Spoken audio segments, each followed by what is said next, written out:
Otro viernes, antes decíamos otro sábado más, aquí ahora decimos otro viernes, pero ya vemos que esto está completo y que esta aula nueva en la que estamos dentro de poco va a ser insuficiente y tendremos que pasar, no es más que tenemos el Paraninfo aquí al lado, en donde todavía hay cabida. La conferencia de hoy, siguiendo nuestra tradición, va a ser Ramos Pereira quien la presente. Yo voy a presentar la del próximo sábado.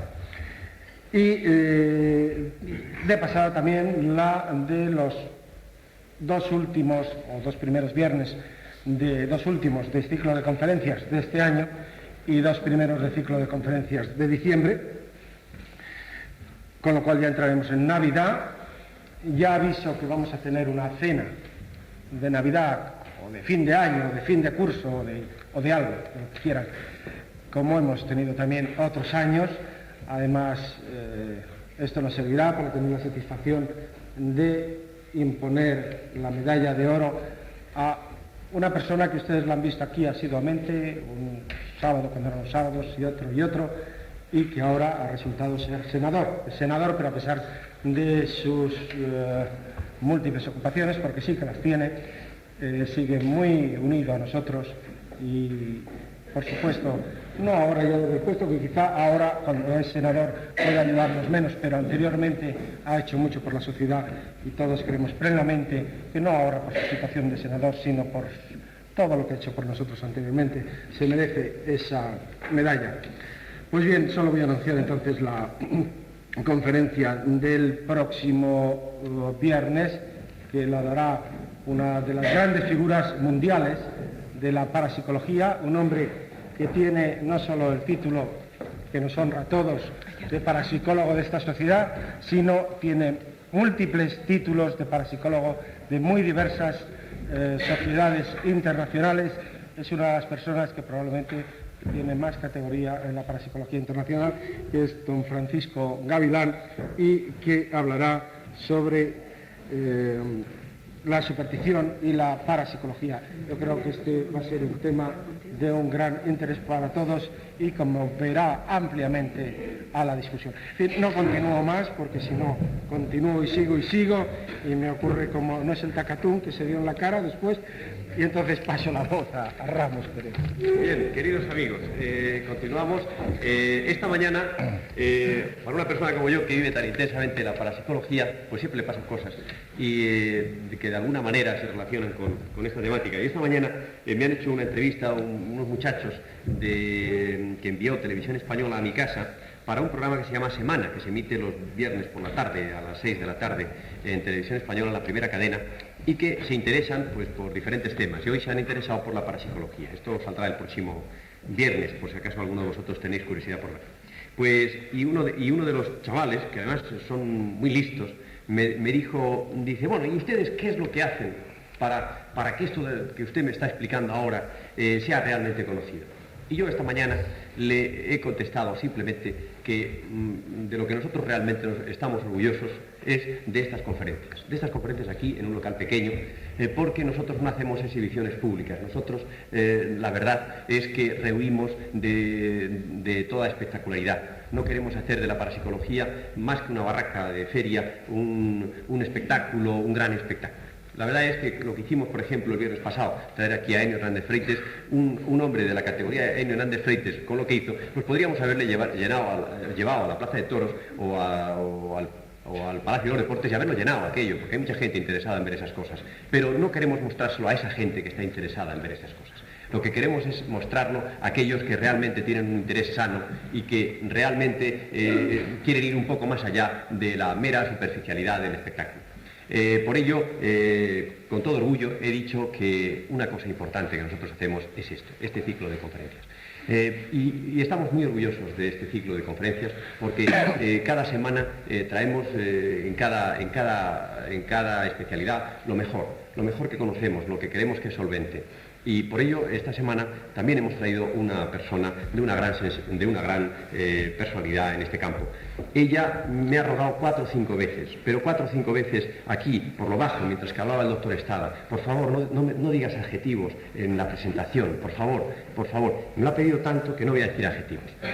Simplemente voy a decir lo que objetivamente es. Ella es doctora, la doctora Perpejo, es doctora en medicina, psiquiatra, doctora en psicología, profesor de la Universidad Autónoma de Madrid y miembro de la Junta Rectora de nuestra sociedad, entre otras muchas cosas.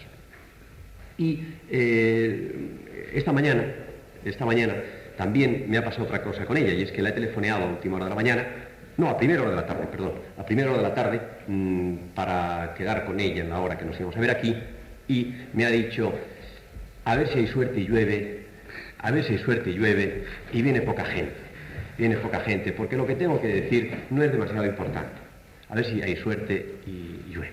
Y ha llovido. Yo no sé si ella de alguna manera ha alterado el azar y ha provocado una lluvia. Lo cierto es que ha llovido, pero sin embargo esto está lleno. Es decir, eso significa que el frío de la lluvia no ha sido capaz de enfriar nuestro entusiasmo por la fenomenología paranormal y por escucharla a ella. Así que sin más, ya le cedo la palabra a la doctora Perpejo. Yo agradezco mucho estas palabras de Ramos Pereira, que las hace por la buena amistad y lo humano que es. Y agradezco también que haya llovido, si eso ha mermado el venir la gente, porque me gusta más bien hablar, porque el tono con que hablo es muy familiar y más bien de diálogo. Voy a exponer una serie de problemas que yo tengo misma planteados y que creo que en cierta manera interesa que nos planteemos todos y reflexionemos, y voy a pedir de la ayuda de ustedes para que realmente entre todos tengamos una actitud o planteemos o aclaremos unas ciertas dudas que yo les voy a exponer. Les voy a hablar desde el ángulo del psicoanálisis y de la relación que los psicoanalistas tenemos. Yo me considero también psicoanalista y lo soy de hecho. No soy parapsicólogo realmente, soy un psicólogo incorporado a la Sociedad de Parapsicología. Tengo poco dominio de esta terminología, tengo más dominio de la psicología, y realmente investigo dentro de los sujetos que tienen fenómenos paranormales, y creo que es una investigación de mucha altura, muy interesante lo que podemos hacer.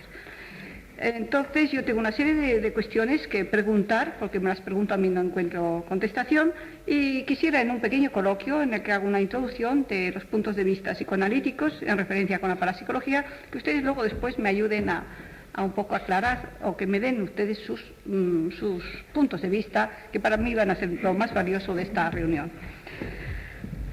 Habrá que hacer un poco teórica la clase en cierto aspecto, como si esto fuese una clase, definiendo lo que es el psicoanálisis, para que todos tengamos pues, una homogeneidad de criterios, y definiendo lo que es la teoría psicoanalítica, lo que es el tratamiento psicoanalítico. Esto como punto básico y fundamental. Luego pues haremos una revisión de una estadística que yo he hecho aquí en España, que sigo haciendo incluso de cara al extranjero, con una revisión bibliográfica lo más exhaustiva posible sobre este tema, para que ustedes también me digan qué impresión le hace estos datos que yo he recabado de estas estadísticas. Y por último, poner un poco el acento en cómo se debe de investigar en parapsicología, o actualmente desde el punto de vista al menos psicoanalítico, que estamos haciendo los psicoanalistas en parapsicología. El psicoanálisis se define como una ciencia que investiga los procesos de interacción del consciente con el inconsciente. Su fin va a ser formular unas leyes las leyes que rigen, diríamos, este funcionamiento del aparato psíquico. Y la terapia basada, esto hay que tenerlo muy claro porque hay muchas elucubraciones al respecto, yo por lo menos me ciño a esta definición que figura en un diccionario, que la terapia basada en este método, en el método psicoanalítico, intenta seguir y conseguir que el trabajo conjunto de analista y paciente de este trabajo puedan aislar el problema que tiene el enfermo y estudiarlo. Se crea así entre paciente y analista un proceso en el cual se va a ir poniendo de manifiesto sucesivamente una serie de problemas y más que nada de la relación emocional entre ambos, de la pareja que hacen analista, analizado, de la transferencia contra transferencia, va a conseguirse que se reproduzcan experimentalmente el conflicto básico del paciente, lo que se llama la neurosis transferencial. Es así como en este material que a primera vista no tenía sentido, que va expresando poco a poco el paciente, va a mostrar que pertenece a la historia más arcaica, diríamos, a la infancia del paciente, y que gracias a la comprensión y al manejo de todos los procesos inconscientes que se van detectando en esta relación de analista y analizado, el paciente va a poder pensar, va a poder sentir, va a poder comportarse como un individuo maduro, como un individuo adulto, y no va a tener que recurrir a los síntomas para expresar sus necesidades o satisfacer sus necesidades, ni refugiarse en la enfermedad. Que quede bien sentado que el psicoanálisis fundamentalmente es una teoría en la cual se trata de establecer unas leyes psíquicas del aparato psíquico en función de la relación consciente-inconsciente, y que el tratamiento psicoanalítico intenta ayudar, no digo que siempre lo logra, intenta ayudar al paciente en esta dimensión de que él mismo salga, diríamos, de sus dificultades que han sido creadas por un mal conocimiento de sus procesos inconscientes, y que una vez que puede manejarlos, manipularlos, no tiene ya que recurrir a los síntomas o a la enfermedad como expresión, y sí puede comportarse como un sujeto maduro y adulto. ¿Quién es el psicoanalista? Que es sobre quien vamos a hablar también aquí. El psicoanalista es un profesional, sea médico o no, que en principio ha seguido él mismo la técnica psicoanalítica durante varios años, que ha recibido una formación a través de seminarios y a través de controles y tareas que organizan ya sean los grupos o las sociedades de psicoanálisis filiales de la Sociedad Internacional de Psicoanálisis, y que está capacitado para el tratamiento de los pacientes. ¿Qué es lo que hace el psicoanalista? El psicoanalista intenta ayudar al paciente, no mezclándose, diríamos, no siendo directivo, no mezclándose excesivamente en sus opiniones, en su forma de ser, sino descuidando un poco el camino de sus dificultades para que él pueda recorrerlo solo y él tenga autonomía ya para seguir recorriendo ese camino en el cual, como es natural, a lo largo de la vida van a haber muchos obstáculos que se le presentarán. Concretamente, debido a que he hecho una estadística para que tengan una información relativa a ella, existen en España un grupo de la Sociedad Internacional de Psicoanálisis, un grupo que está en Madrid, que preside el doctor Rayo, y otro grupo de la Sociedad Española de Psicoanálisis que está en Barcelona, que preside el profesor Bofill. El tema en que nos vamos a apoyar nosotros, uno de los datos en que nos vamos a apoyar de cómo están las cosas entre psicoanalistas y entre parapsicólogos, es una estadística que he recogido recientemente sobre el Grupo de Madrid. Pasé directamente una encuesta a 50 miembros, ya sean candidatos, miembros accedentes o miembros titulares de este Grupo de Madrid, de los cuales me contestaron solamente 15. Creo que no es mal éxito, porque ya saben ustedes que las encuestas son muy difíciles de contestar, pese a que yo la recomendé, a que la di personalmente, y a que incluso algunos les forcé a que delante de mí, en un ratito, entre una conferencia y otra, me hicieran la encuesta.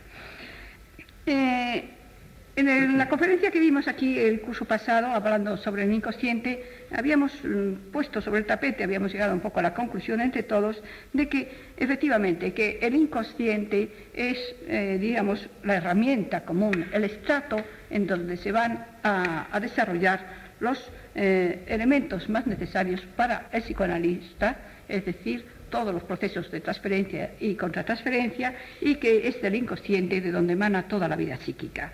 También decíamos que probablemente, al menos, que los parapsicólogos, todos los fenómenos que se conocen en parapsicología, tienen una incidencia grande en el inconsciente, o el inconsciente en ellos.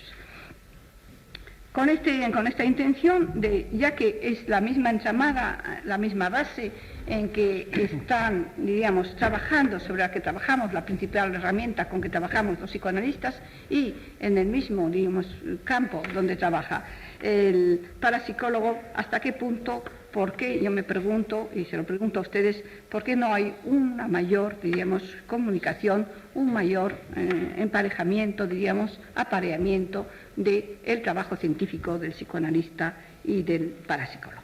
Este es un primer punto. Entonces yo hice una encuesta que les voy a decir más o menos los resultados de esta encuesta. Contestaron 15, que fue un 33%. Saben que existe la Sociedad Española de Parapsicología, el 100%. No están al corriente de estas conferencias el 80%. Todos opinan que la parapsicología es un campo científico, un campo en donde los procesos que se dan deben ser estudiados científicamente. A todos les gustaría tener bibliografías sobre parapsicología.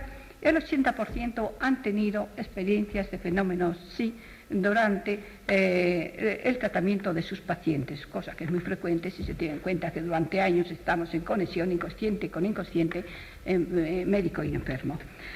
De manera que el 80% había, y uno se abstiene de contestar, dice que lo pone en duda, pero no dijo categóricamente que no. El 40% no tiene una bibliografía en relación con el área y desearía conocer más bibliografía, se interesa por esto. El 20% ha participado en investigaciones de parapsicología y el 80% cree que es básico para interpretar los fenómenos parapsicológicos el conocimiento del inconsciente. Esto es más o menos lo que me dio como resultado esta encuesta que he pasado a los miembros de aquí de Madrid, y está pendiente de llegar los resultados de la de Barcelona. Tengo en proyecto pasarla a los miembros de Portugal y a los de la Sociedad Francesa de Psicoanálisis para ir aumentando esta casuística. Quizá el traerles aquí esto sin haber pasado la otra es por si tengo sugerencias o después de corticalizarle un poco estos problemas que me planteo yo ahora de la relación de analista con parapsicólogo, quizá tenga nuevas ideas para redactar la encuesta con ayuda de los que aquí hagan sugerencias con una amplitud mayor. A la vista de estos resultados yo me sentí un poco deprimida porque son críticos en cuanto a que una encuesta no es muy falaz. Los resultados de la encuesta, cualquier psicólogo lo sabe, son falaces. El 100% me dicen que conocen la Sociedad Española de Parapsicología, mientras que un 80% no tienen idea de que existen estas conferencias, que son una de las actividades científicas. Por lo tanto, ¿hasta qué punto yo misma, al preguntarles, ¿conoce usted la Sociedad Española de Parapsicología? Ellos dicen que sí, por no quedar a mal. Y hasta qué punto es cierto todos los datos que se dan en las encuestas, pero no hay más remedio que aceptarlas a veces como un camino, diríamos, de plantear problemas. Como todo dato psicológico, para mí la encuesta, como todo resultado de una exploración psicológica, no significa nada. Significa un hecho del cual tengo que partir para aclarar un montón de cuestiones. Es decir, no detiene la investigación ahí. Estos datos que yo he tenido me ponen en marcha una serie de otras preguntas ulteriores que tengo que hacer en función de ellos, pero de ninguna manera detengo como una cosa ya acabada el haber recabado estos datos en esta encuesta. A la vista de estos resultados yo me quedé un poco deprimida, dije aquí nadie sabe nada, nadie se interesa para nada, y teniendo los dos el mismo común denominador, que es el inconsciente, ¿por qué estamos en esta separación unos con otros? Entonces acudí al Journal Internacional de Psicoanálisis, que es el órgano de la Sociedad Internacional de Psicoanálisis, en donde se reflejan todos los congresos, simposios, reuniones y actividades científicas de la Sociedad Internacional de Psicoanálisis. La revisión que he hecho en 10 años, hay 709 artículos, casi todos con ponencias y comunicaciones de estos congresos. La revisión que he hecho en estos 10 años me da que ni un solo trabajo se refiere a fenómenos paranormales con un enfoque psicoanalítico. Recurrí a la revista francesa de psicoanálisis, también órgano de la Sociedad Francesa de la Sociedad Psicoanalítica de Lenguas Romanas, en el cual se registran todos los congresos, todas las actividades, todas las publicaciones, y de nuevo me encuentro, si alguien encuentra algo, por favor que me lo comunique, pero al menos por los títulos y en la lectura de algunos de los trabajos, no se pueden leer todos, pero de hecho yo estoy al corriente de estas revistas, cuando se reciben suelo leerlas. No hay un solo artículo en el cual el psicoanalista se interese por la parapsicología o aborde un problema parapsicológico. Revisé también las abstractas de psicología, ya no de psicoanálisis, sino de psicología, que tiene una epígrafe sobre publicaciones. Los abstractas de psicología publican todo lo que una recensión de todo lo que en el mundo se publica de psicología. Y tiene un epígrafe justamente para la parapsicología. Un equipo de jovencitos que el año pasado acudían a estas conferencias. Estuvimos durante el año pasado, ya empezamos a ponerlo en marcha, estuvimos durante unos días yendo a bibliotecas, fotocopiando, ellos traduciendo, clasificando todas estas fichas, una gran cantidad de fichas, para ver todo lo que hay publicado en relación de psicología y parapsicología. Y aun cuando hay bastante publicado, es muy alentador que todas las universidades tienen sus buenos gabinetes de psicología en donde ahí se hace investigación parapsicológica de mucha altura, y es alentador que también hay mucha publicación en este respecto, pero es lo que se refiere a psicología y más que nada a todas las dificultades. Esto es importante, la lectura de estos trabajos, las dificultades o las actitudes que tiene el psicólogo frente a la parapsicología, que no han llegado a ese nivel entre psicoanalistas y parapsicólogos. ¿Qué quiere decir estos datos? ¿Qué arrojan estas cifras? Me gustaría saber un poco después qué impresión le han causado a ustedes esta ausencia, diríamos, de interés en los psicoanalistas por los fenómenos parapsicológicos. Yo voy a exponer mis impresiones apoyadas en algunos argumentos.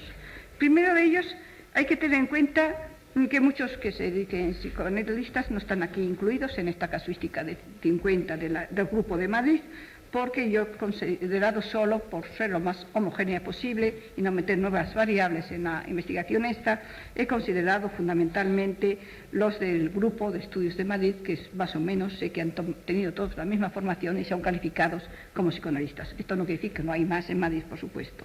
Es decir, yo no he abarcado todos los psicoanalistas o todas las diversas formaciones que tienen algunos psicoanalistas. Otro es cuestionario siempre es falaz, como he comentado hace un momento, y que ciertos datos hay que ponerlos en entredicho de si han sido contestados rigurosamente, pero esto no quita para que se haga punto de partida del porqué de estos datos. ¿Por qué no participan más si el 80% de sus pacientes han tenido con ellos experiencias de tipo telepático o de fenómenos paranormales? ¿Por qué nos interesan en una participación más activa con nosotros, con la sociedad? Habría que discutir esos sí y esos no y hacer un diálogo con ellos, uno a uno, diciendo me contestaste esto porque ellos contestaron de una forma anónima, de manera que para darle yo una mayor libertad.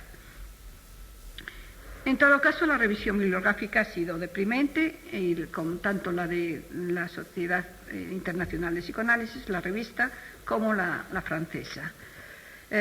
¿Por qué nos interesan en participar? Pues vamos a remontarnos ya un poco a lo que ocurrió con Freud. Freud es el creador del psicoanálisis, qué ambiente había en su época, cómo él participó, diríamos, en la parapsicología, qué opinión tuvo y hasta qué punto, cuál fue su compromiso con la parapsicología, su compromiso personal y su compromiso a nivel docente de enseñanza. Freud era un neurólogo que había trabajado muy cómodo en el campo de la neurología, un campo en el cual con un martillo de reflejos se traduce la enfermedad que tiene el paciente e incluso se visualiza en una platina de un microscopio, en una biopsia, la enfermedad que tiene el paciente. Es un campo muy cómodo el del neurólogo, porque es bastante, ni siquiera es la medicina interna, ni siquiera la psiquiatría, que es más ambigua, más subjetiva. Sin embargo, el neurólogo es uno de los campos, digamos, más seguros en donde se trabaja muy cómodamente. De este campo seguro que fue a trabajar con Charcot a París, Freud salta al campo inseguro del hipnotismo en las exhibiciones que había con Charcot en la Salpêtrière y en los coloquios que tenía con Breuil al respecto de los enfermos hipnotizados, que es de donde surge toda su teoría. Con esta ciencia, dice Jones, estaba tan seguro como en su hogar, con la neurología. Sin embargo, tuvo el valor para embarcarse en las peligrosas aguas del mundo de las emociones, en donde todo era desconocido e incluso lo invisible tiene mucha más potencia, es mucho más importante que lo visible. Y es ahí donde se embarca Freud, en esta aventura del inconsciente, incluso de hacer objeto de estudio fenómenos que entonces al igual que los de ahora de parapsicología, no son tangibles, ni pesables, ni medibles, y son criticables hacerlos objeto de estudio científico, como fueron los sueños, como fue los actos fallidos, como fueron, diríamos, el chiste, una serie de cuestiones que no parecían serias a la hora de someterlas a un rigor científico. No resisto por menos de leerles a ustedes aquí una frase que cita Jones a propósito de Freud. Yo soy un poco pesada, pero creo que es importante que veamos cómo hay figuras que han partido, diríamos, por caminos totalmente desconocidos, se han aventurado con más espíritu aventurero que probablemente tenemos nosotros como científicos. Decía Freud, no tengo ninguna inclinación a mantener el dominio de lo psicológico flotando en el aire, sin ninguna base orgánica. Pero al faltarme los conocimientos teóricos y terapéuticos no tengo más remedio que enfrentarme y tratar solo lo psicológico. También dijo, la biología es una tierra de ilimitadas posibilidades. Podemos esperar que después de una docena de años nos dé una respuesta y nos confirme una hipótesis, pero también podemos esperar que un buen día se lleve toda nuestra artificial estructura de hipótesis sobre un hecho que creíamos ya dominar.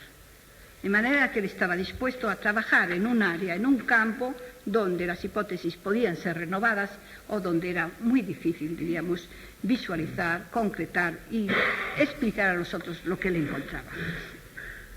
Desde otro ángulo, vale la pena que hagamos una revisión histórica de los trabajos en que Freud habló sobre los fenómenos paranormales y cómo los interpretó, cosa que también está muy ausente en la literatura. En 1899 escribió Un sueño premonitorio cumplido. En 1910, en ocasión de la tercera edición de Psicopatología de la vida cotidiana, añadió una parte a esta que trataba estrictamente de ocultismo y trató de los problemas de presentimiento, sueños proféticos, telepatía, expresiones de influencias sobrenaturales, etc. También de la superstición. En 1919, en la revista Imago, hace un artículo sobre estética y ahí habla de una sensación llamada siniestra, que va a tener también bastante fondo paranormal. En 1932 escribe Nuevas aportaciones al psicoanálisis y puso en una de ellas sueño y ocultismo.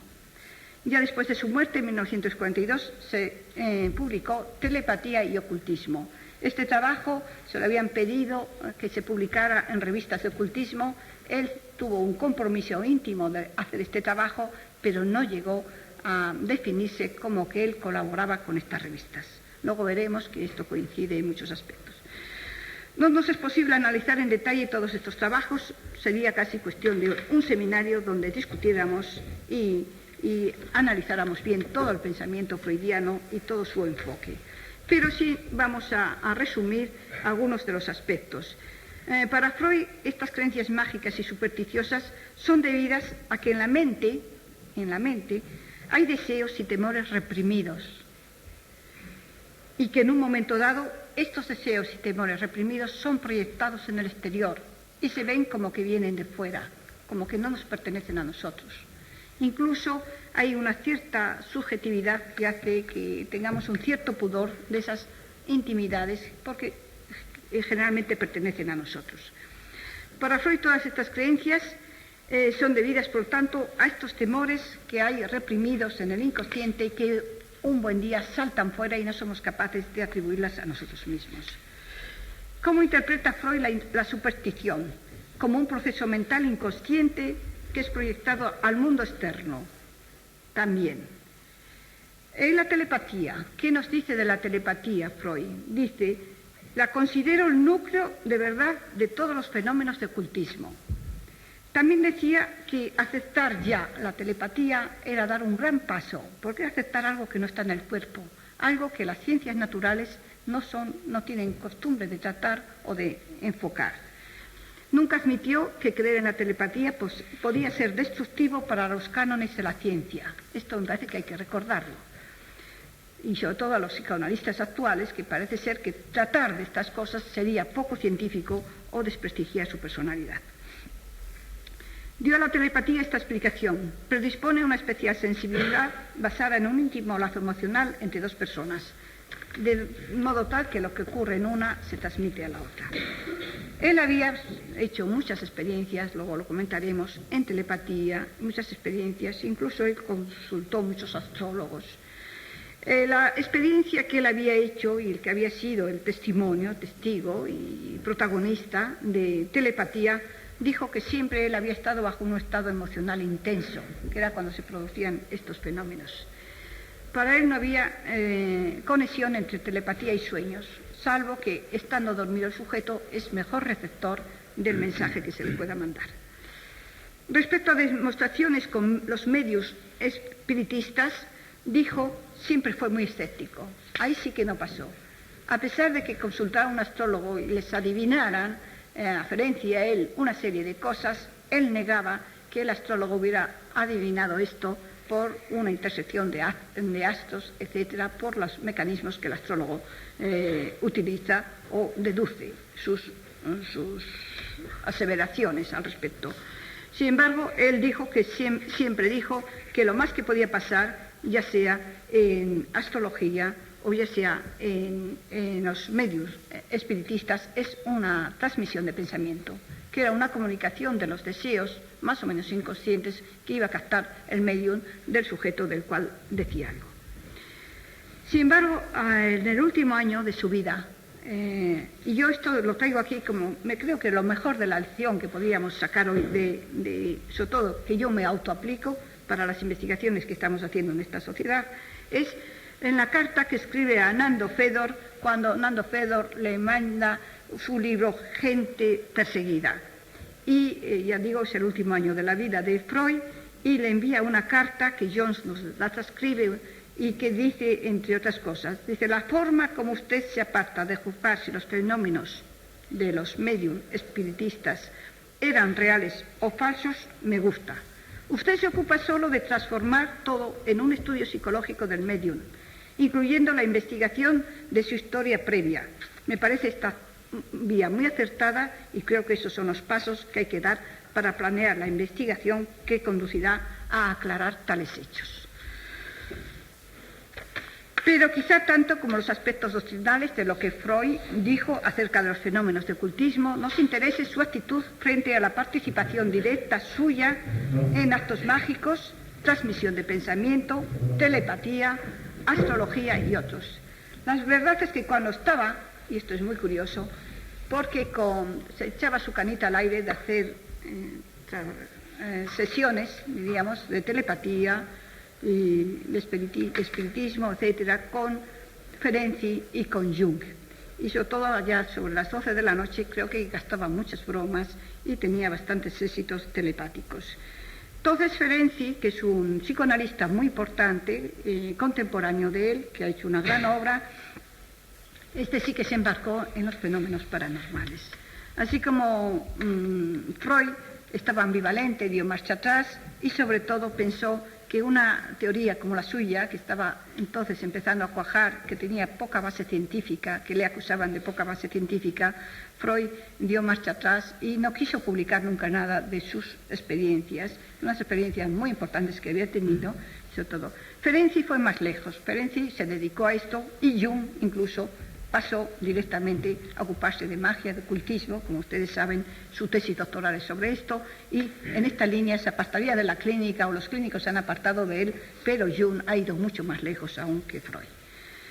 Freud lo que sí hizo fue, tenía una gran autoridad sobre Ferenczi, y Ferenczi llevó las experiencias muy lejos, llevó incluso no lo sabemos, pero llegó a una experiencia que consistía en que era capaz de que el enfermo, el paciente analizado, captase lo que el analista tenía en la mente. Dijo, esto es un proceso revolucionario. Si yo puedo comunicar solamente, si el paciente es capaz de captar lo que tiene en la mente el analista, va a ser un procedimiento revolucionario. Incluso hizo otra experiencia Ferenczi, que os cuenta Jones también, que fue dejarse tratar por una expaciente a través del Atlántico. Es de locos, pero bueno. Durante un año estuvo haciéndose un análisis él mismo con una expaciente que estaba del otro lado del Atlántico telepáticamente. Entonces esto fascinó por supuesto a Freud, a Jung, tenían sus reuniones, comentaban estos hallazgos, estas experiencias, y cuando Ferenczi fue a publicar esto, que era muy interesante, y a darlo a conocer en el Congreso de Múnich, el Congreso Internacional de Psicoanálisis, Freud le dijo, bueno, aplaza esto 2 años, comprende que no es el momento, en Inglaterra nos critican que no tenemos base científica, aún no está institucionalizado el psicoanálisis, no le demos un golpe bajo, si luego esto no fuese cierto, si esto no se puede confirmar, y entonces echamos abajo nuestra teoría psicoanalítica.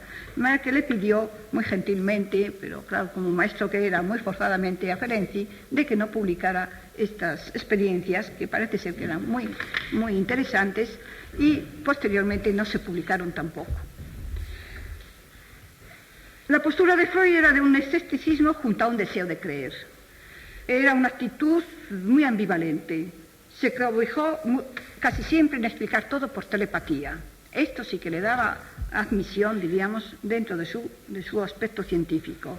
Lo demás lo negaba. No existía la astrología, no existía el medio, no existían los espiritistas. Lo que ocurría es que siempre había una transmisión, diríamos, de inconsciente a inconsciente, y no era más que una transmisión telepática.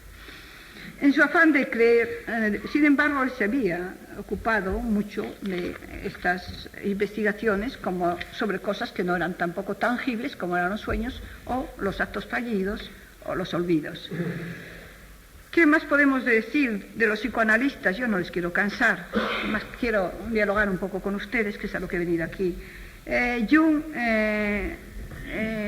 se orientó mucho por estos problemas. Yo siento no haber hecho una revisión, no he tenido tiempo desde que me han anunciado que tenía que darles esta conferencia, una revisión de toda la obra junguiana para cribar esto. Yo trabajé con 2 psicólogas junguianas que venían directamente de haber trabajado con Jung, y sé que la fotografía psíquica y sé que una serie de dibujos que manejaban con unas enfermas esquizofrénicas tenían una gran aceptación por parte de estas pacientes y las ayudó mucho en sus dificultades. Es toda la experiencia que digo que podía yo tener, una experiencia de contacto. Esto era en el año 52, yo me quedaba un poco perpleja frente a estas actividades de estas psicólogas junguianas que trabajaban con el profesor Sarró. Yo trabajaba como rosajista entonces, pero en el equipo de trabajo coincidía muchas veces, yo tenía que dar un informe de Rorschach a los pacientes que estas psicólogas junguianas tenían, y yo perdí una gran oportunidad de haberme interesado por eso. Como era muy clínica, como era muy enraizada en la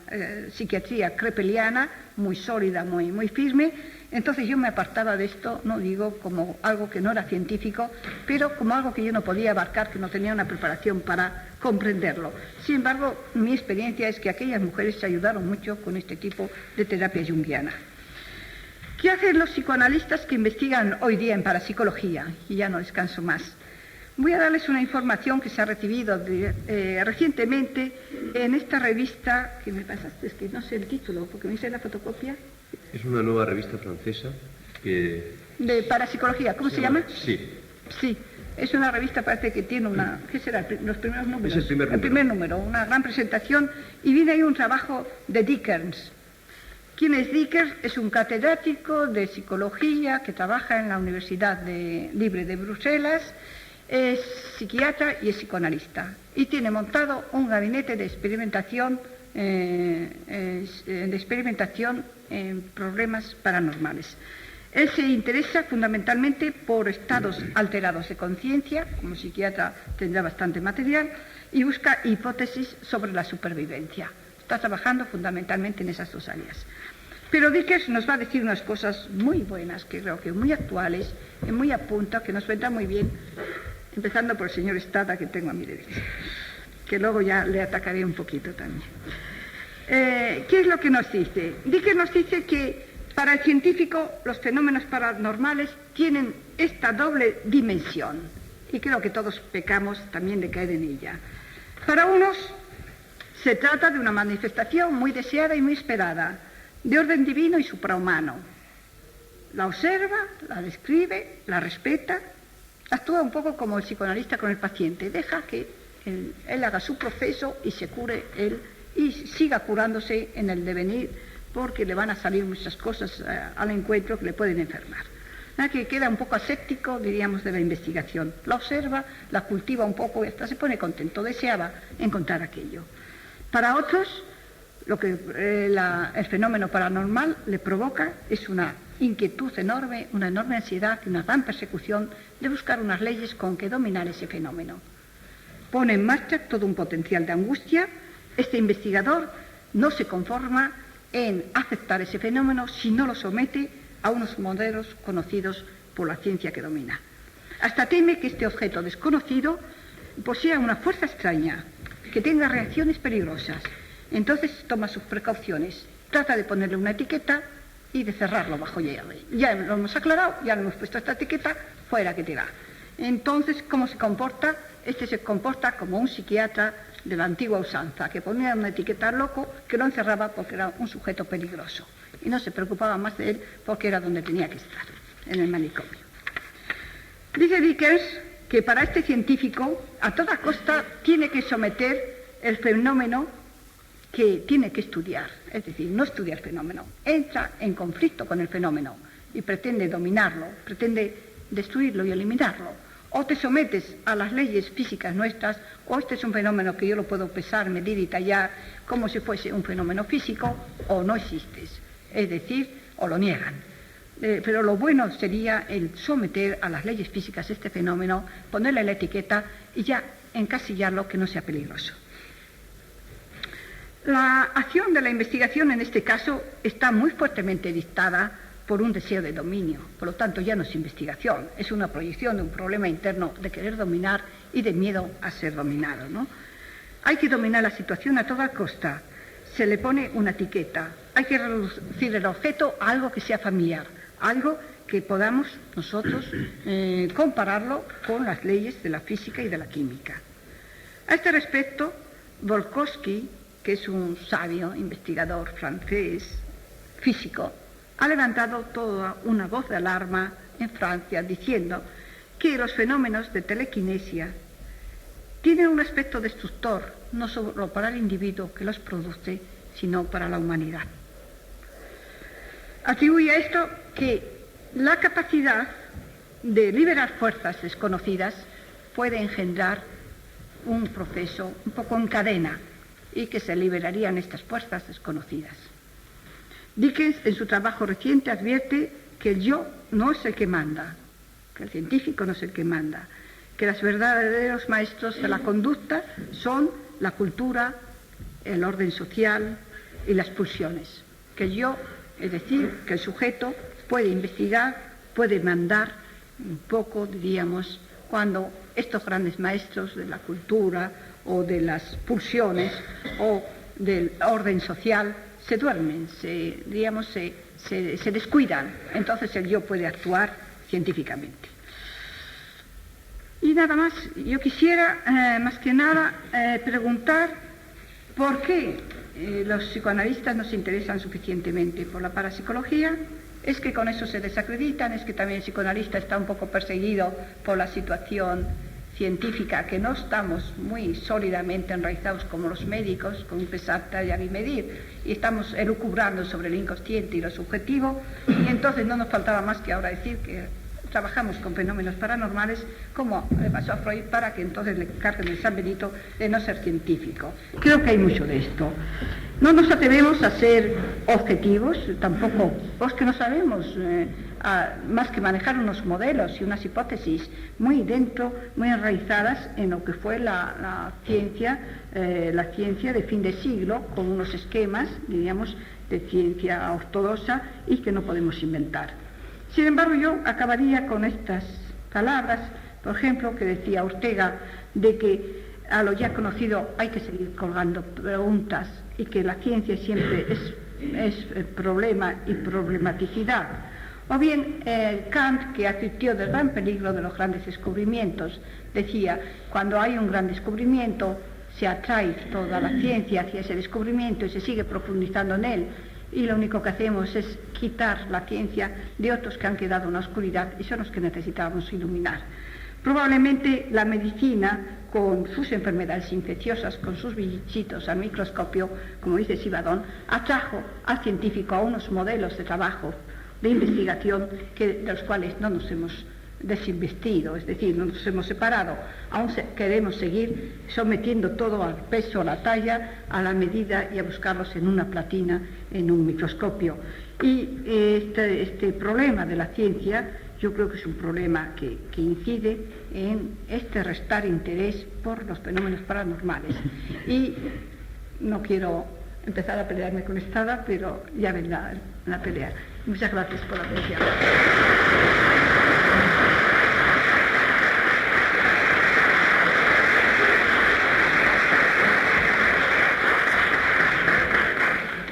Bien. Sesma, la guerra. Ha pedido, empieza la guerra. Sesma pide la palabra. Bueno, a mí me parece que sobran muchas razones para que, como siendo sincero que estaba el interés que dijo, se aparten, consciente o inconscientemente, por lo que sea, no quieren tocar este terreno. ¿Por qué? Primero, yo no pretendo conocer mucho del psicoanálisis, pero es evidente que el psicoanálisis se funda mucho en la importancia de las causas. O sea, que frente al conductismo y a otras técnicas de reflejos condicionados, que cuando se procura curar al enfermo, tratando de evitar el círculo diabólico, el reflejo condicionado que ya hay el psicoanálisis, probablemente en muchos casos, trata de buscar el primer origen, la primera causa, y a menudo en la infancia. De modo que ya tenemos ahí una vinculación al pasado, muy fuerte.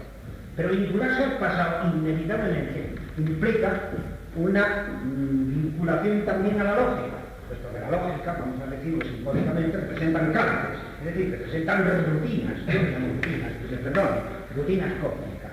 Las cosas funcionan así como han funcionado siempre, y ya no nos cambiemos del campo, ¿no? Entonces tenemos ya otra segunda razón, que a esa vinculación del pasado, a esa vinculación de la causa sobre los infinitos efectos y sobre la continuación, a veces inerte del proceso, está también una vinculación inevitable. Me explico perfectamente que Freud se agarrara a la telepatía o a donde fuera, esto no tuvo más remedio. Claro que en el fondo, tampoco la telepatía se ha encontrado una verdadera explicación. Por el contrario, a mi juicio, el fenómeno, yo prefiero llamarlo mágico simplemente. Y no me extraña nada porque creo que en la vida hay pares de opuestos en todas las cosas. Yo siempre he dicho, si hay lógica hay antilógica, si hay ciencia hay anticiencia, si hay ascensor hay un contrapeso. Esto a mí no me lo quita nadie de la cabeza desde que nací. Es lo que a mí me parece evidentemente claro, que todos los fenómenos de la vida tienen una parte clara y visible, como el iceberg, y otra parte oscura. Algunos no son muy claros. En las máquinas no hay duda, las máquinas funcionan la lógica perfectamente. Pero ya en lo biológico, lo psicológico y en muchas cosas hay siempre una parte oscura. Y luego hay fenómenos que tienen casi todo oscuro. Todos estos fenómenos que pasan por las paredes, ¿no? Por las chimeneas, que son los verdaderos fenómenos mágicos, que tienen generalmente una vinculación desde el futuro. Esto me llevaría muy lejos, claro, no podría extender en eso, pero muchos de los fenómenos mágicos tienen una fenomenología de voluntad y de acción cambiante, es decir, que representan puntos de partida completamente opuestos a los del psicoanálisis. O sea, que el psicoanálisis viene del pasado, el fenómeno mágico viene más bien del futuro o del presente, un presente muy intenso. Bueno, ya me estoy extendiendo demasiado. Sí, que hay más razones todavía, pero me calmo. Muchas gracias, Sesma. ¿Vas a contestar a...? Bueno, le agradezco vamos, para mí es un descubrimiento esta contraposición de psicoanálisis y futuro. Me parece muy interesante que lo mágico, precisamente Freud hacía muchos actos mágicos. Por ejemplo, que cuando iban a operar a una hija suya que corría un grave riesgo, rompió una estatuilla que tenía mucha estima, y dice, como esto a mí me duele mucho, la operación sale bien. Tenía muchos pequeños detalles, él estaba lleno de supersticiones, de actos mágicos y todo esto, y era un hombre honesto que lo decía. Ahora científicamente parece que no lo pudo decir, pero le agradezco esta versión que yo no se me había ocurrido y me orientaré sobre ella. Muchas gracias. Bien. Guillermo Serrano está hoy de viaje. Me ha pedido que le disculpe ante la doctora Percejo. Guillermo Serrano está hoy de viaje en Hispanoamérica, pero en cambio hay otro Serrano, un apellido, que hoy nos acompaña y que ha pedido la palabra. Primero quiero reconvenir un poco afectuosamente, pero también reconvenir a Ramos, porque es la información que te interesa y que creo que se la voy a pasar con respecto a estos trabajos el psicoanálisis y la parapsicología. Lo estaba pensando durante la conferencia. Me he dado cuenta que cada vez hay una escuela en Múnich, hay un instituto en Múnich, que quizá hayas oído hablar, hayas tenido alguna referencia, que por cierto ha participado ahora en el Congreso Barca hace cosa de una semana, en la que públicamente se han expuesto técnicas parapsicológicas aplicadas al dominio de la psicología como estándar dentro de la técnica ya, incluso con programas. Y esto creo que te interesa por dos motivos, aunque me voy a obligar a comentar una cosa que posiblemente va a enfadar a todos. A ver, me preocupa un poco, pero en fin. En principio, estoy tomando nota para no olvidar algunas de las cosas que estamos encima, pero esto es un instituto que ha tenido la libertad de plantearse el psicoanálisis de una manera diferente y sin ningún tipo de trabas. Concretamente, empezaron hace tiempo ya utilizando terapia musical, que parece que es una cosa estándar, terapia de colores. Esto ya es un poco ajeno al psicoanálisis, pero todavía no es parapsicología. Después se pasaron a una cosa que se llama autoawareness training, que Raúl no lo tradujo, pero ya no sé si lo sé decir, algo así como entrenamiento autogenerado. Autógeno. De Schultz, sí. Luego empezaron a hacer tratamientos en estado psíquico. Después ya directamente se dieron la mata a la cabeza y el paciente se trataba conociendo primero astrológicamente su tema, analizando el tema y sabiendo cuándo deberían plantearse esas cosas, en qué momentos iba a estar más dispuesto, más receptivo.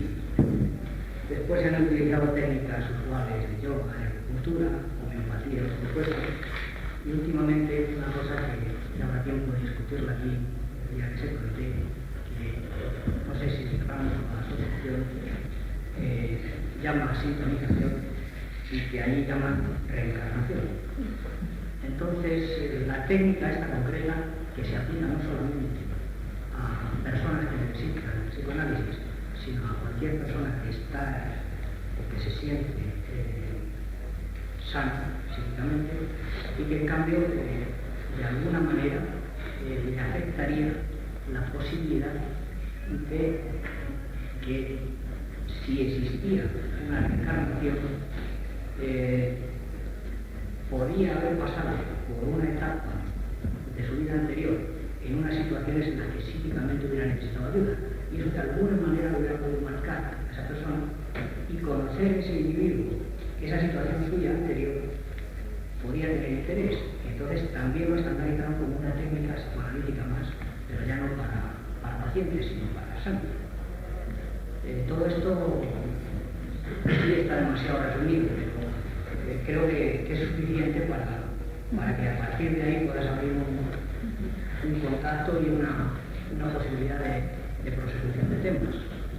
Y ahora viene lo que posiblemente vale, que es un número que callar.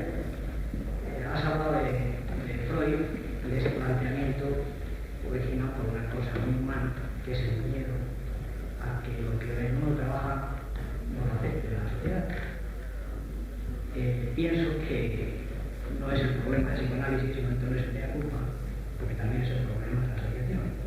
En la medida en que todavía se cree, no quiero decir muy fuerte, pero tampoco muy suave, en la medida en que, quizá porque esto es la universidad, quizá porque interesa que a través de la universidad estas cosas se reconocen, se olvidaron que fuera de la universidad está la sociedad y ni siquiera pues se toman ejemplo de los políticos que hay. Que me conste a mí en España, que están muy atrasados, por lo menos 7 años que se han dejado de lado la ciencia. Así que la sociedad pues todavía mucho antes.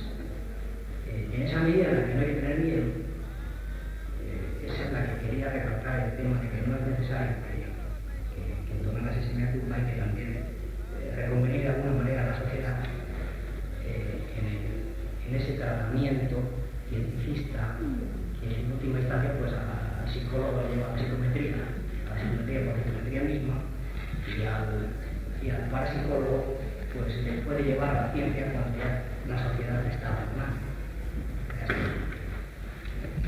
Muy bien, no solamente no has logrado el cabreo generalizado, sino que además estamos muy de acuerdo contigo. Yo te agradezco esta información. Yo desde luego en los abstractos he leído que una cantidad enorme, pero no he querido, yo aquí el título se llama, la conferencia que di el título, un poco precipitadamente, era los psicoanalistas frente a la parapsicología. Quizá porque estaba un poco cabreada de que aquí mismo ahora en la sociedad tenemos 3 o 4 psicoanalistas, podrían estar aquí hoy. No es que yo sea muy importante, pero para discutir estas cosas me hubiera gustado que ellos hubieran estado, que son de los que me han contestado la encuesta esta. Pero bueno, efectivamente hay muchos centros y me alegro mucho de esta aportación que me dices y lo leeré con mucho interés, todo lo que venga de aquí. Ahora, todas estas técnicas que dices en Múnich, pues la acupuntura, la astrología, todo esto bien, pero no sé hasta qué punto son hechas por psicoanalistas con la intención de guiar. Por eso empecé yo definiendo el psicoanálisis y los psicoanalistas hoy. Parece que yo me iba a centrar dentro de estos sujetos y estos sujetos en relación, incluso he cogido, vamos a decir, los psicoanalistas más puros, aquellos que han pasado su propio proceso psicoanalítico y están calificados para hacer psicoanálisis por la Sociedad Internacional de Psicoanálisis. Vosotros también podéis ser psicoanalistas, pero yo quería por lo menos puntualizar que estos señores solo hacen eso y están formados. En cuanto al miedo, me parece muy razonable y que creo que nos afecta a todos los de esta sociedad. Ahora yo te voy a contar, se me ha ocurrido en este momento contar una batallita del Apolo 14, un astronauta, Michel, convoca una reunión científica después de haber sobrevolado en el módulo lunar. En Chicago convoca, dice, voy a decir mis experiencias en el módulo lunar, y entonces va la gente a oírle porque valía la pena, ¿no? Y entonces, al ver aquel gentío, que le fue mucha gente, no llovía y era más grande el aula, entonces, pues, va y el tío se calla lo que iba a decir. Los estudiantes tienen una palabra muy fea para eso, que ya la sabéis. Bueno, entonces se achanta. Se acongoja. Y no cuenta nada de la experiencia. La experiencia que iba a narrar verdaderamente, que le asustó ver tanta gente calificada allí, le dio este miedo que sentimos hablar de problemas paranormales. Es que Michel había hecho, lo que estaba sobrevolando en el módulo lunar, lo sabéis vosotros, había hecho unas experiencias de telepatía con gente en la Tierra. Entonces iba a dar la información de estas experiencias y al ver aquella, pues sacó unas batallitas filosóficas, dijo lo que era la vida desde allí arriba, etcétera, y se cayó. ¿Cómo se dice? Rein. Entonces Rein se enteró de que este hombre tenía una información muy interesante de experiencias que había hecho desde el módulo lunar con los terrestres. Y él mismo directamente, Rein, las ha manipulado estadísticamente y ha sacado que no solamente eran fiables y tenían una gran validez por la cantidad de aciertos que había habido entre los telépatas que había habido en Tierra y en el módulo lunar, que era él, sino que había habido precondición también, que no había coincidido las horas a veces y el mensaje que él mandaba era recibido. De manera, quiero decirte que el miedo debe ser tremendo. Esto es lo que es uno de los puntos que yo quiero sacar aquí. ¿Por qué hay miedo a decir que trabajamos con fenómenos paranormales? ¿Por qué no tenemos que aceptarlos? Y por eso está metiéndome un poco con esta, porque le veo siempre muy rígido a decir, esto hay que hacerlo científico, hay que pulverizarlo. Venga, Uri Geller, fuera. La Casa de los Ruidos, fuera. Aquí no hay nada, aquí lo que hay fraude, tal y tal. Yo lo veo un poco así. Entonces la sociedad de parapsicología se está cargando la parapsicología. Porque estamos dispuestos, como estos científicos, que por eso te he lanzado a ti, a someter el fenómeno que no nos persiga, que no me domina, porque yo ignoro las leyes de ese fenómeno. Pues no, yo soy más que ese fenómeno y lo someto, le pongo una etiqueta del manicomio que se lo cierren, ¿no? Antes de seguir con otras intervenciones... No, yo me quiero defender. Pero para cerrar la intervención de Serrano, quiero decirte, Serrano, amigo Serrano, que puedes hablar así siempre que quieras, con toda la libertad, porque precisamente una de las ventajas que tiene el que nos reunamos aquí, un conjunto de personas que nos conocemos casi todos, es que podamos hablar con esa tremenda claridad. Nosotros nos hemos anticipado a la democracia porque hace muchos años que estamos hablando así con toda claridad en este aula, por lo tanto puedes seguir. Más, en tu caso concreto, hay una cosa curiosa, porque hablas de ciencia y además profesas vive de una profesión eminentemente tecnológica y que se ha beneficiado de los avances de la ciencia, y gracias a ello pues ahora va a hacer unas instalaciones espectaculares en España, que es de la energía solar. Las instalaciones es una figura internacional en el campo de la energía solar, y es curioso cómo esta energía se conecta con el esoterismo. Casi todas las religiones nacen ahí, del sol, de adorar al sol, y tú, pues gracias a tu tecnología, ahora nos vas a permitir adorarlo a más bajo precio. Pues bien, vamos a continuar con las intervenciones, que no vamos a seguir el orden, aunque no voy a ceder la palabra a Jiménez de Visedo, voy a hacerlo antes para que se defienda al doctor Estada, y luego pasa a Jiménez de Visedo. Así que... Yo antes de defenderme también voy a defender frente a Serrano la universidad. Yo creo que la universidad ha ido siempre por delante de la sociedad, ha ido con su ciencia por delante del mundo que le rodeaba. Han sido en los núcleos, yo diría más selectos de la universidad, donde se ha creado la verdadera ciencia. Yo pienso siempre que esto es un núcleo selecto de creación de ciencia, y por eso estamos todos muy orgullosos de hacer esto en la universidad. No solo lo hacemos en esta Universidad Complutense, con toda esta carga emocional que tiene este edificio, por lo menos para los más viejos, sino también en la Autónoma, que es muy moderna, sin embargo, tiene ampliamente abiertas las puertas, como pocas universidades del mundo, al desarrollo de esta ciencia que parece que está todavía un poco al margen. Yo creo que sí que es de la universidad donde tiene que salir precisamente esta ciencia. Y en cuanto a mi defensa frente a la doctora Pertejo, bueno, que encabeza, por supuesto, todo un gran grupo, y eso que la doctora Pertejo pues es de las más avanzadas, por supuesto, en la aplicación de la ciencia al esoterismo, pero hay mucha gente que no es tan avanzada. Bueno, yo quisiera decir que no, que yo acepto todo, por supuesto que sí, acepto todo mientras que no se demuestre lo contrario, pues que nunca se demuestra lo contrario. Y entonces esto ya es antiguo como la humanidad, es decir, el fraude en parapsicología es tan antiguo como la misma parapsicología. Precisamente comentaba con Ramos, antes de entrar aquí, un pasaje de la Biblia en la cual dice que Saúl, antes de enfrentarse al combate, quiere saber lo que va a ocurrir. Y entonces, aunque él mismo ha proscrito a los adivinos, sin embargo, acude a una pitonisa. Acude a una pitonisa, y esta pitonisa le pone en contacto con el espíritu de Samuel. Y dice la Biblia, y cuando aparece el espíritu de Samuel, la pitonisa da un grito y sale corriendo, porque el espíritu había aparecido de pie, y no como siempre aparecían los espíritus cabeza abajo. Y es que ya conocían la cámara oscura y proyectaban los espíritus por un sistema muy parecido al de las máquinas actuales. Lo que pasa es que ellos no conocían las lentes de inversión, por eso los espíritus les salían siempre de la lente. Pero en la casa de Samuel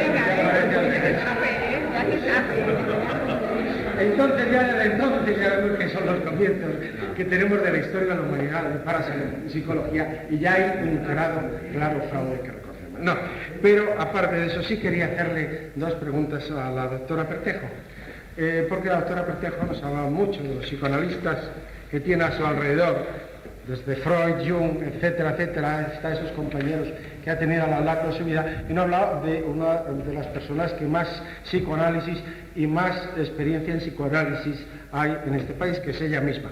Entonces yo quisiera preguntarle que si desde su experiencia se ha encontrado con dos fenómenos, podría hacerte muchos quizá, pero complicaríamos mucho las cosas. Yo quisiera concretamente que nos hablases de tu experiencia en dos fenómenos. Uno de ellos concretamente en el que has dicho de transmisión de pensamiento. ¿Te ocurre con frecuencia a lo largo de un psicoanálisis que a lo mejor dura años, que llegas a contactar tan fuertemente con el paciente que dices, no sé si le estoy transmitiendo las contestaciones o no le transmito las contestaciones, no sé si el paciente me está proyectando a mí sus ideas o no me está proyectando a sus ideas. Es decir, te ocurre esto y es diferente según las personas que tratas, es decir, hay personas con las que entras más en resonancia que otras. Esa sería una primera pregunta. Segunda, ¿te ocurre con frecuencia? Y me ha surgido la idea al oír hablar de la reencarnación. Entonces, yo interpreto la fenomenología de la reencarnación por otros caminos, pero entonces quería preguntarte, ¿te encuentras frecuentemente al hacer un psicoanálisis? Creo que sí, es así, con dos personalidades. Y la segunda personalidad te suena esotérica, es decir, a que proviene de otros mundos o de un pasado. Esas dos preguntas sí quisiera hacer. Casi nada, ¿eh? Pues sí me ocurre que en los tratamientos con los pacientes hay unos que son más sensibles a captar, digamos, lo que yo estoy pensando. Y como yo no quiero dirigirlos y conducirlos, sino que sean ellos los que se dirigen, hasta casi, diríamos, me tengo que frenar. Tengo que procurar pensar en otra cosa, porque parece que los estoy condicionando a que hagan esto. Y todos tenemos experiencias, naturalmente, de anticipación, ¿no? De estas. Yo voy a contar una que me contó un compañero, al cual le pregunté, un compañero argentino, el año pasado le pregunté, lo estoy preguntando, esta pregunta se la aplico cuando llega alguien, y le dije, ¿qué experiencias has tenido de tipo de parapsicología?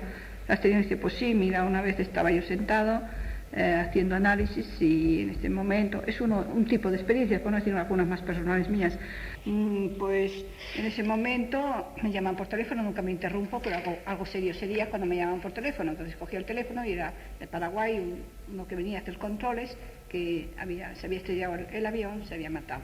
Y me comunicaban que no lo esperase y tal. Mejor dicho, que yendo al aeropuerto se había matado con el coche. Este fue el proceso. Y que no venía, que no lo esperase para los controles y tal. Entonces, claro, este hombre, pues con un compañero que le hacía los controles y tal, pues entró de nuevo a la sesión, a continuar la sesión con el paciente, pues afectado por ello, ¿no?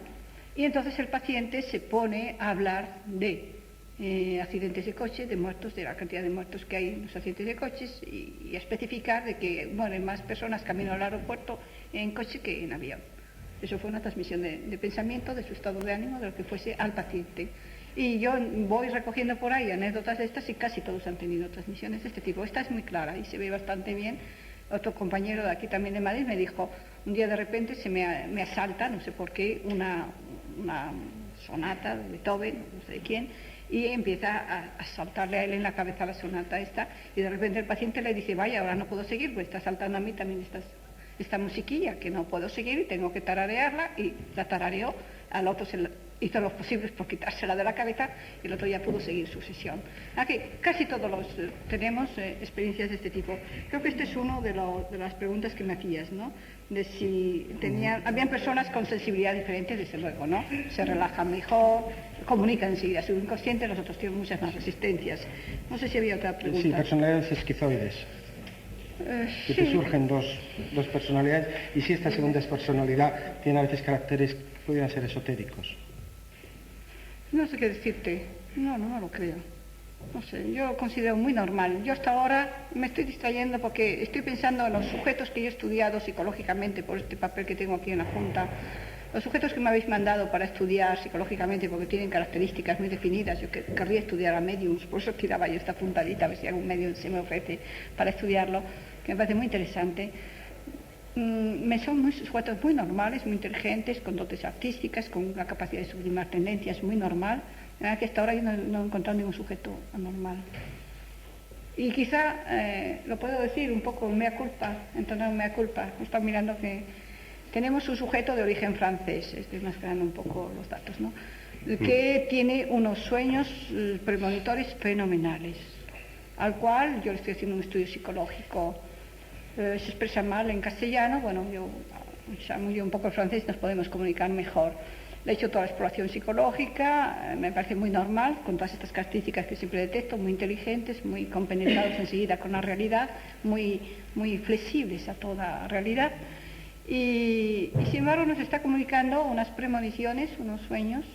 Aquí está uno de los problemas, porque los psicoanalistas también deben de tener miedo o no deben de querer intervenir, o en general, ya no son los psicoanalistas, es una reflexión que hago yo ahora, que en general no queremos saber nuestro porvenir, nuestro futuro, ¿no?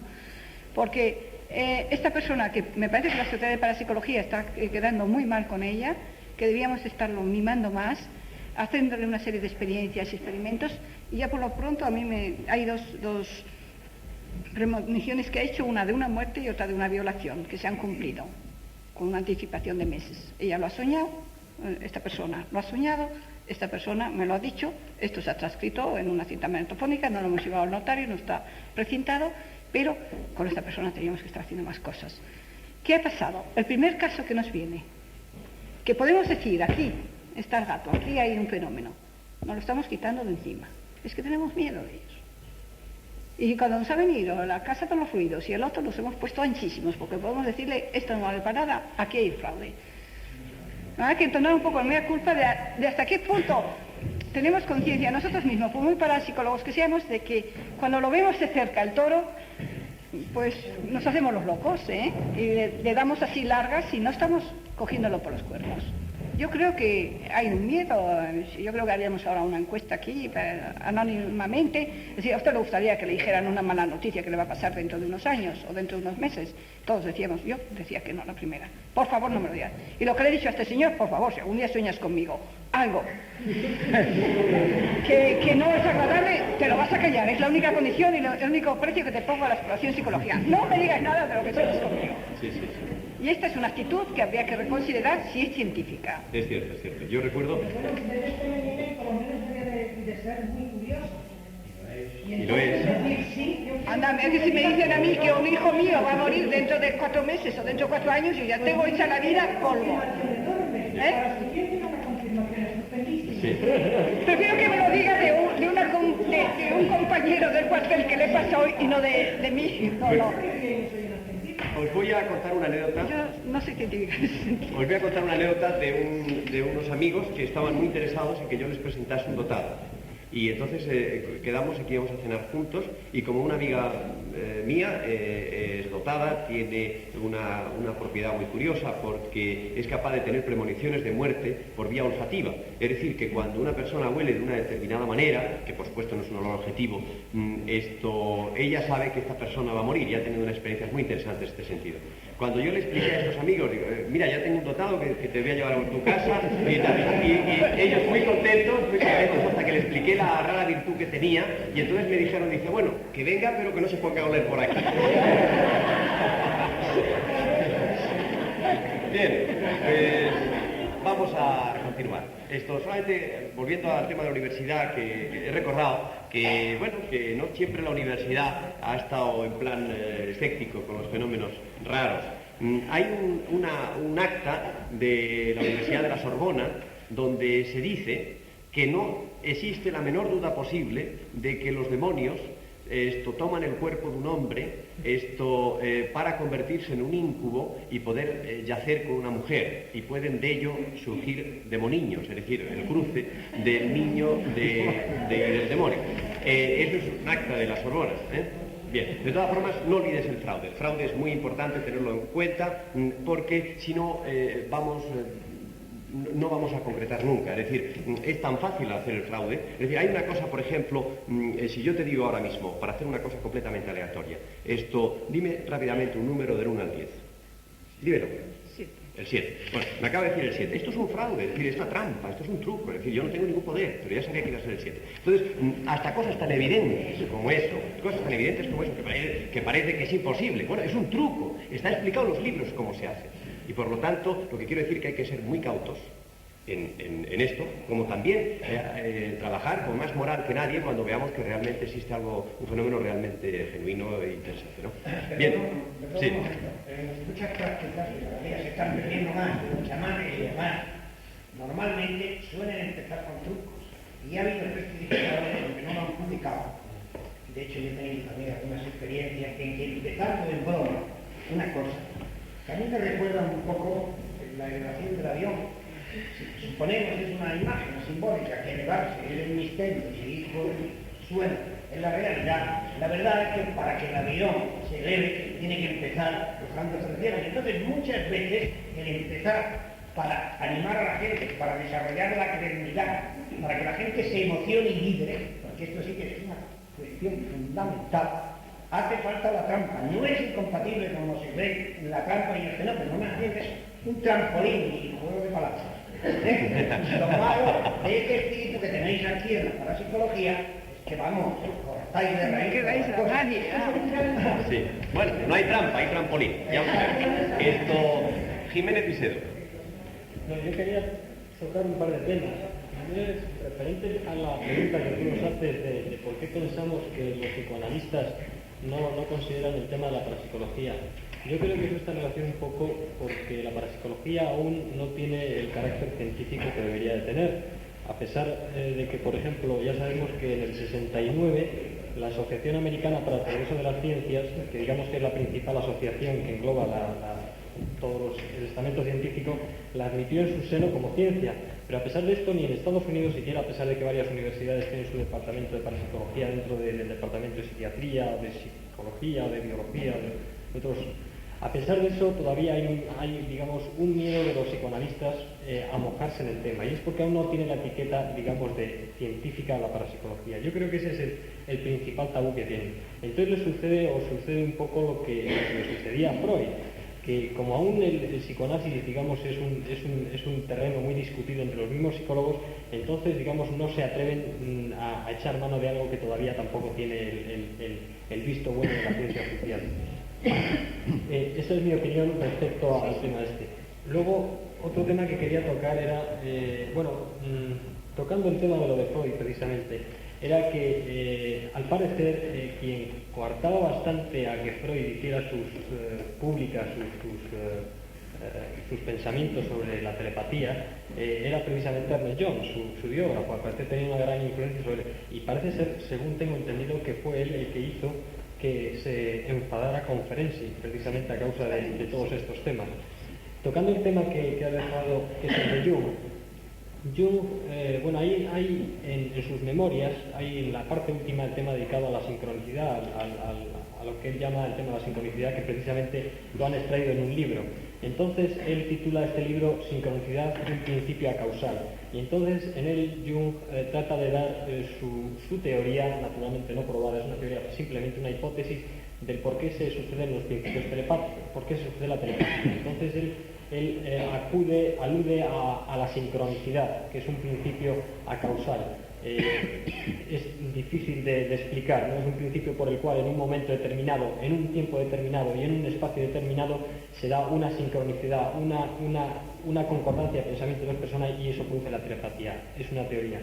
Jung, por ejemplo, explica el caso del abejorro, que es muy significativo. Sí, lo voy a explicar. Jung tuvo desde pequeño, al parecer, tenía ya sus padres e incluso sus abuelos tenían relación con el tema de la metapsíquica, como entonces se llamaba, ¿no? Él cuando empezó ya con el tema de psicoanálisis tuvo una serie de experiencias parecidas a las que tú has narrado antes, y una de ellas, la que pone en sus libros o en sus memorias como la clave, es precisamente esta de que un día uno de sus pacientes, que ya llevaba bastante tiempo con él, solía tener premoniciones, y una de ellas había soñado con que, no se recuerda, un sueño relacionado con Egipto. Entonces él veía un abejorro de oro, no un abejorro, sino un escarabajo de oro. Entonces, cuando le estaba narrando esto durante el tratamiento, durante la conversación, en ese momento sonó un golpe en el cristal de la ventana. Entonces Jung se asomó a ver qué era ese golpe, y resulta que se encontró un escarabajo rubio, precisamente, que es una rara especie ahí en la ciudad en que estaban en ese momento. Entonces, digamos que Jung lo narra como el ejemplo típico de lo que a él le llevó a profundizar más en el tema y a ser cada vez un convencido mayor. Y lo que le hizo a Jung también el meterse muy de lleno en el tema fueron las primeras experiencias del Rai en el año 34 con las cartas Zener. Eso fue lo que a él le ayudó bastante, y entonces, a raíz de eso, hizo también en el libro de sincronicidad que os hablo, hace un estudio, pero ya digamos de tipo astrológico. Ya ahí no mezclo la telepatía, pero Jung parece que le gustaba mucho también la astrología, y entonces hace un estudio astrológico de unas parejas y en fin llega a la conclusión de que efectivamente puede haber una relación entre la astrología y lo que ocurre en la Tierra. En fin, nada más quería decir que eso, aclarar el tema de, vamos, por qué yo me respondo a tu pregunta de esa manera y el tema de Jung, ampliar un poco el tema de Jung, que desde luego yo creo que ha sido el psicoanalista que más se ha mojado en el tema, junto probablemente con Ferenczi, como antes has citado. Muchas gracias. Sí, yo estoy de acuerdo con que es un problema para los psicoanalistas embarcarse en esta zozobrante barca de la parapsicología, cuando la nuestra aún zozobra ante la opinión pública y ante tantas cosas, ¿no? Entonces, como médicos nos sentimos un poco responsables de a qué punto vamos a desprestigiar, cosa que es una tontería, pero vamos, podría ser un desprestigio de este arma terapéutica que podemos ayudar a los pacientes. Y gracias por esta información del libro de Jung. Yo creo que valdría la pena citar en otro año, podías preocuparte de hablarnos recorrer toda la obra de Jung y exponerla aquí. Porque a todos los clínicos nos ha pasado enseguida Jung. Automáticamente a Adler lo habremos leído a Ferenczi, a Abraham, a todos. Pero Jung no lo hemos leído, no sé por qué. Nos ha parecido menos científico precisamente porque se había ido al ocultismo, la magia, todo esto. Parece mentira, ¿eh? Como que no tenía aplicación práctica para nosotros. Jung yo creo que es el que más ha escrito sobre este tema. Y su tesis doctoral. Precisamente tiene un trabajo muy bueno con el físico premio Nobel Wolfgang Pauli, precisamente sobre sincronicidad. O sea que tendríamos que documentarnos, está claro que está por lo claro, menos Antonio, una ignorancia supina. que hay una conferencia que pendiente. Te has cargado una conferencia sí, sobre el tema de la sincronicidad. sincronicidad y de Jung. Tema muy interesante, desde luego. Quería añadir algo al tema que se debatió aquí de la parapsicología y la ciencia. Yo creo que el considerar la parapsicología como la ciencia no quiere decir que la parapsicología se tenga que cargar los fraudes. Yo creo que lo que tiene que suceder es que la ciencia se tiene que ensanchar sus límites y entonces meter en el seno de ella fenómenos que hasta ahora no han estado dentro de las coordenadas que ha considerado como ciencia. Pero eso no quiere decir ni mucho menos que la ciencia o la parapsicología, que en realidad debería de ser ciencia, vaya a desterrar y echar de lado ciertos fenómenos. O sea que es que yo lo que veo es que hay personas dentro de la sociedad que piensan, que en cuanto oyen la ciencia ya piensan que es que la ciencia quiere tirar la parapsicología por bajo. Es cierto que es posible que haya ese defecto, pero tenemos que encontrar una vía media, es decir, en la cual los fenómenos parapsicológicos quepan dentro de una ciencia más ancha. Buena idea. ¿Hay alguna intervención más? Entonces, dos intervenciones, las dos últimas intervenciones. Serrano vuelve de nuevo y luego la última intervención. Yo no me puedo callar, lo siento, perdonadme, pero es al revés. Es que no es la ciencia. Es que no tenéis que tocar el tema del análisis y el tema de la síntesis. Es que tiene que ser el tema del éxtasis exclusivamente. Y perdonad que no vaya a nivel. No puede esperar la sociedad nada de la ciencia. Como psicoanalista, sabes, ahora mismo en Estados Unidos el psicoanálisis está cuestionado a nivel público por el hecho de que se convierte en la mayoría de los casos en un negocio a largo plazo o a medio plazo, como dicen los bancarios, porque son 4, 5, 6 años de seguridad para el psicoanalista. No lo digo con ánimo de defender, perdona, yo hace años que lo analicé, estoy muy agradecido al psicoanálisis. Lo digo como que se ha alcanzado un tope y que ya socialmente se sabe que no va a haber más evolución en el psicoanálisis. En cambio, cuando vas a un sitio como la escuela esta de Múnich, en la que te dicen, bueno, venga usted tal día, ¿cómo quiere que hagamos las sesiones? Si usted puede elegir entre 1, 2, 3 semanales y más o menos 20 sesiones, entonces se trataría con su problema. O 30 o 25, yo no lo he oído nunca 40.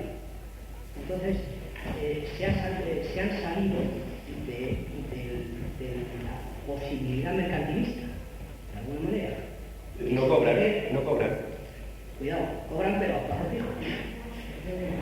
Un modo de cobrar interesante, Sí, creo. pero Según están los puede modos. ser una solución de utilidad, ¿no?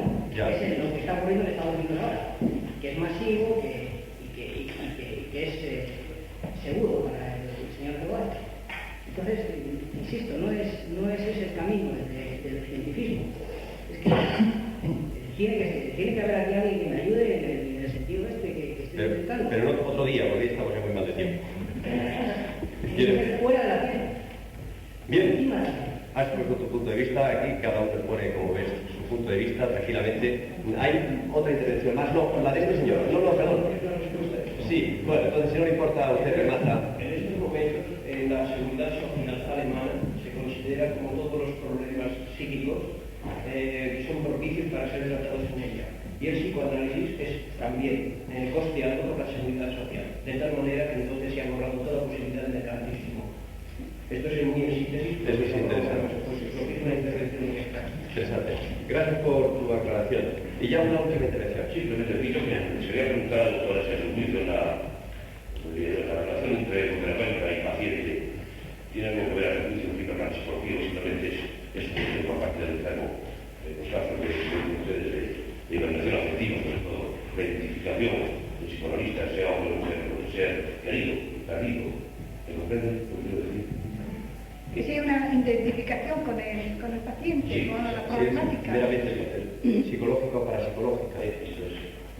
Sí, siempre nos hemos orientado como psicológica, como médica, del deseo de curarles, de ayudarles, sus dificultades, de que vean nuestra buena voluntad y de sentir sus problemas, porque si no, no podíamos embarcarnos Pero en esa. no hay lugar que ese ser querido que falta, el paciente se identifique de alguna manera, oral físicamente con el clínico, con el doctor. Bueno, proyecta, desde luego, proyecta una serie, bueno, si no se trabajase desde un punto de vista emocional, si no fuese la confluencia de transferencia y contratransferencia de los sentimientos del médico hacia el paciente y del paciente hacia el médico, no saldrían los problemas de base ni evolucionaría. Es más, ahora estamos trabajando más con nuestros propios, el análisis de nuestros sentimientos respecto al paciente que el análisis de los sentimientos del paciente respecto a nosotros. Es decir, yo soy más eficiente cuando analizo cómo me cae ese paciente, por qué me molesta ese paciente, cómo lo siento, cómo lo rechazo. Soy más eficiente en ayudarle que los sentimientos que pongan en mí. Pero eso no es la empatía. Sí, pues si es que es necesaria, si no, no puede seguir el proceso, ni él se siente identificado, ni él te proyecta sus imágenes. Porque unas veces nos proyecta la imagen del padre con el que está en conflicto, o con la madre, pasamos por todos los personajes. Y nosotros tenemos que rehabilitar esa digamos, encarnación, si se puede decir, de las figuras traumáticas que han tenido. Muchas gracias, doctor. Sí, sí. Bien, pues yo creo que hoy hemos dado un paso importante de la mano de la doctora Perpejo en el acercamiento del psicoanálisis y de la parapsicología. Por eso hoy finalmente le ofrezco mi mano, la esperanza de que me tienda la suya. Un psicoanalista y un parapsicólogo. Gracias.